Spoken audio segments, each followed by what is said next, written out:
you're reasonably normal, if you're really hurting, you should stay away from the other sex. If you're reasonably normal, because no one's normal, if you're reasonably normal, okay, you don't get married on a sexual attraction. Marriage is a contract. Nobody wants to hear this. They're gonna throw rotten eggs at me. So marriage is a contract, and you have to agree what the terms of the contract are. The traditional terms are: the man goes out to work and supports the family. The wife stays home. She takes care of the kids. She cleans the house. She shops for the food. She cooks the food, and she supports the man who's working outside the house. And that's what you're supposed to do. But there's no enforcement of the rules.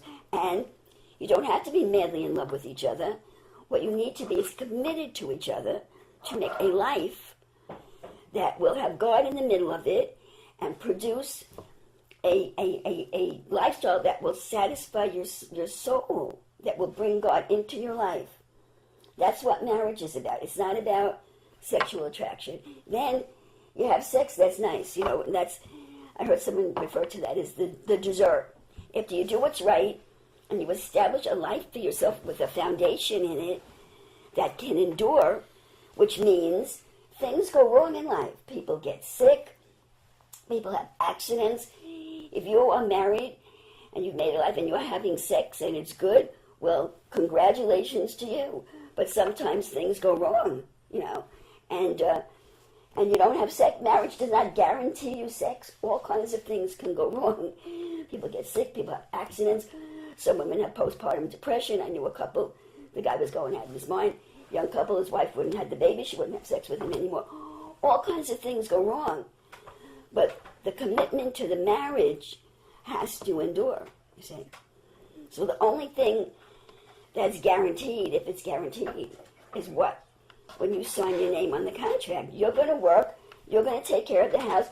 He's going to come home from work. There's going to be food on the table. No excuses, okay? That's what endures, you see, what you can do. But no one wants to hear that.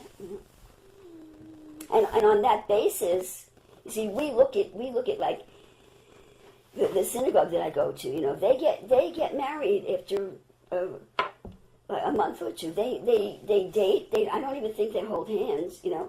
They find somebody that the parents, they know the families, they know that the person. The most important thing is that the guy works. I mean, you can't deny that. The most important thing is that the guy works, right, and makes some money. They know that the foundations of the marriage are solid, that the guy can earn a living, and they like each other, and they get married. And a lot of the time they fall in love on a different kind of basis than I see you and you see me and woo, woo, woo. Maybe that happens, maybe, I don't know, but they build a life for themselves, and hopefully sexual attraction will be present, and hopefully affection will be present, and then it will grow. But the marriage is a contract. They actually sign a contract, and that's the commitment. Whatever happens, if you wind up hating each other, well, you have to learn to at least like each other, respect each other, find something to respect about the person, something. Okay, is he working? Is he supporting you? Respect him for it. Is the woman taking care of the kids? Respect her for it. Do you have a meal on the table when you come home? Respect her for it. Respect. And then good things grow out of that. And hopefully the best things grow out of it, that you truly love each other, that you truly like each other, that your sex is out of the sky. Hopefully the best happens. But the only guarantee is what you are physically capable of doing to satisfy the terms of that contract and honor God, and that's your best chance in life. And of course, in a free society, they're going to tell me I'm crazy. But I look at these Jewish people that believe that, and all that I can tell you is that life is functioning. The kids are being raised. And are they ecstatic? I don't think they're ecstatic. But I see contentment. I see purpose in life. So we have too much liberty in this country. The parents have lost all control over who their kids marry in most instances. So they're on drugs. So at some point, what happens in a situation like this? something has to come in and restore the law. And it's either going to be Islam that's going to come in and restore the law, or the Lord is going to come in, which is what our hope is, and somehow he's going to knock down this whole culture. Hopefully he's going to knock it down with a move of the Spirit that will raise up the churches. I don't know how he's going to do it, but we won't continue. This culture, we're going to die. The country's going to die. The Lord doesn't come in because we're all out of order. And the children are running the show. The children, and at the very least, the spiritual women are running the show. So that's no one wants to hear this on a Sunday morning, right? I didn't mean to start the meeting too early. But I guess we were talking about these two young guys. And I really, really hope and pray God does something for them, because especially the guy that took on his 1-year-old niece. I never heard of a 19-year-old man taking on a 1-year-old child. And my heart really went out to him.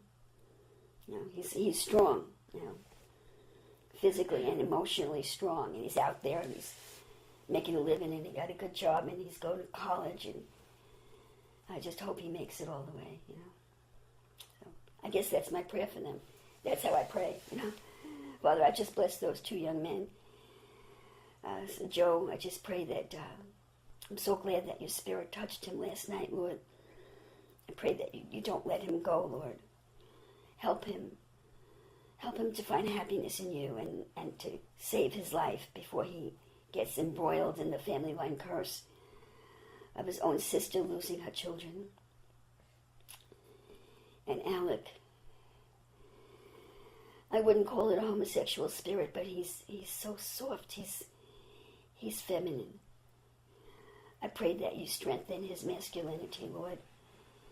And I break that curse of homosexuality on him, that he should be the victim of a homosexual. I just pray that he finds his manhood, Lord. See, you know what happens with someone like him. He's just hurting and he's looking for someone to love him. And if he can't connect with a woman, then the day comes that the man comes along and he says, well, I can't find a woman that's going to love me, so I'll just take whatever's. I'll take this homosexual relationship. That's what happens with a guy like him. So we can't do more than we just did. We prayed for them, right? We can't do any more than that. So let's have a great service this morning, starting with some uplifting music.